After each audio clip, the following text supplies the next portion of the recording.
I don't know about you, but I nervously anticipated Welcome to Raccoon City, hoping it would put an end to 20 years of abuse from Paul W.S. Anderson and his terrible Resident Evil movies. For zombie fans like myself, the original Resident Evil game came out at the perfect time. Back then there wasn't really too much in the way of zombies in pop culture, except for the Romero trilogy and some fucking nuts Italian titles, so the game gave many zombie fans an all-important hit of the undead. The first Resident Evil movie released just before zombies reached critical mass in the mainstream. Gamers and horror fans alike were really looking forward to this movie, but it seemed to almost go out of its way to snub everything people loved about the games. But oh well, maybe the next one would be better. The movies took on a life of their own and mutated into something horrific, just like an actual Resident Evil boss. The only way to kill it was with a rocket launcher. Finally, Resident Evil Welcome to Raccoon City promised to clean up the slop and wipe the slate clean. So did it? Let's get into this shit and find out. There are some movies that you can just tell within the first few minutes that you're gonna be sliding headfirst down the log flume of disappointment. Welcome to Raccoon City is one of these movies. It opens on the Raccoon City orphanage, where for some reason Lisa Trevor is hanging out with Chris and Claire Redfield. Not a great start when you're hoping for a faithful adaptation to the games. Flash forward 20 years or so, and Chris is working for STARS, and Claire is on her way into town to find him after hearing rumors of environmental poisoning by Uber Corporation Umbrella. Good job finding Chris is as simple as going to his house, but he doesn't listen to his sister's concerns and is called out to investigate the disappearance of Bravo team up at the Spencer mansion. The search quickly becomes a fight for survival when zombies attack, and things don't fare any better for Claire, who's attacked too, and she runs to the local police station for help. Any gamers watching will know at this point the movie starts to resemble the first two games the most. Both locations are beset by zombies, and we even get a puzzle turn up. Umbrella take a page from the Return of the Living Dead playbook and try to cover their tracks by nuking the whole town.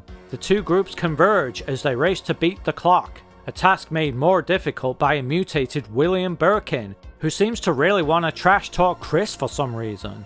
Oh, such a sweet little soldier! But in true Resident Evil fashion, the problem is solved by a magic rocket launcher.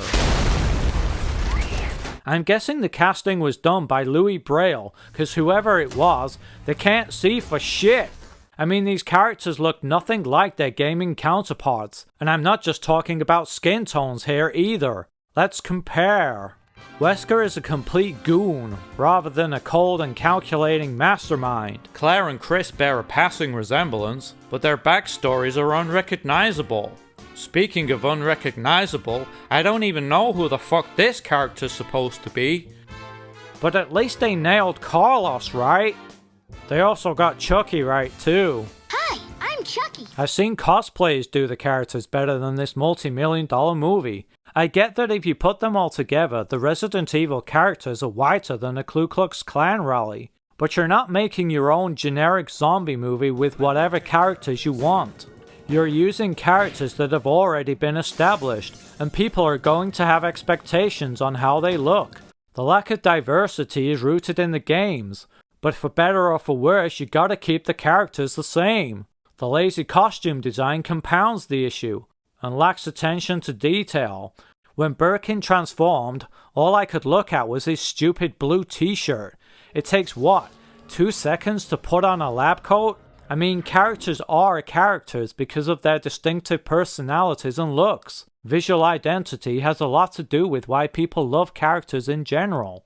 I mean, since we're changing shit up, here's the new Michael Myers. And what do you think to my interpretation of Freddy Krueger? Most of the cast can't act for shit either. They make Barry Burton look like Gary Oldman. Officer Kennedy? More like Officer Doofy.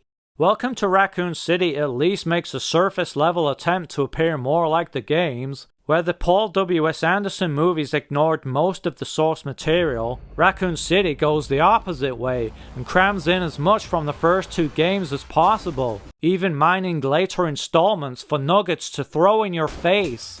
but everything is just shoved in with no good reason other than that it was in one of the games. It all lacks a greater context. All this ranting and raving about looks wouldn't matter so much if they nailed the story. But they didn't!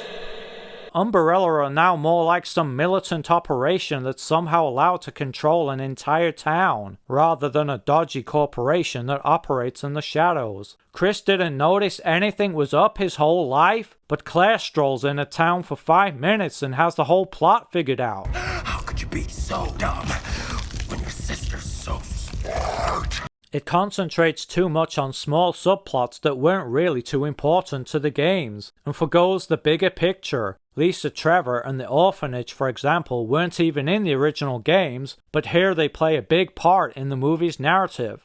Around a third of the way through the movie, the mansion and police station turn up, and although they were great to see at long fucking last, I'd already stopped caring by then. Some of the zombie action in the mansion is okay at best, but gore-wise things aren't great, and a couple of decent scenes is all we really get. Overall, Raccoon City would have been better handled as 2 separate movies. If you spend time and money on adapting the first game right, then you've got an instant franchise that you can pump out. And I know the thought of a couple of chumps sneaking around a mansion might seem boring as hell, but other movies have done a hell of a lot better with a hell of a lot less. The pace of the movie is slower than a horde of the living dead. The game gets right into the action with a zombie attack and a chase, while the movie slowly fucks around in an orphanage. And let's not forget that we're comparing a 26-year-old computer game to a 2021 movie.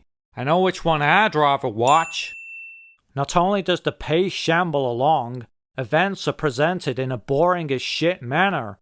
In the game, Claire's search for Chris is a tense exploration around an abandoned police station, with danger lurking around every corner. Here, she just goes to his house and finds him in the shower.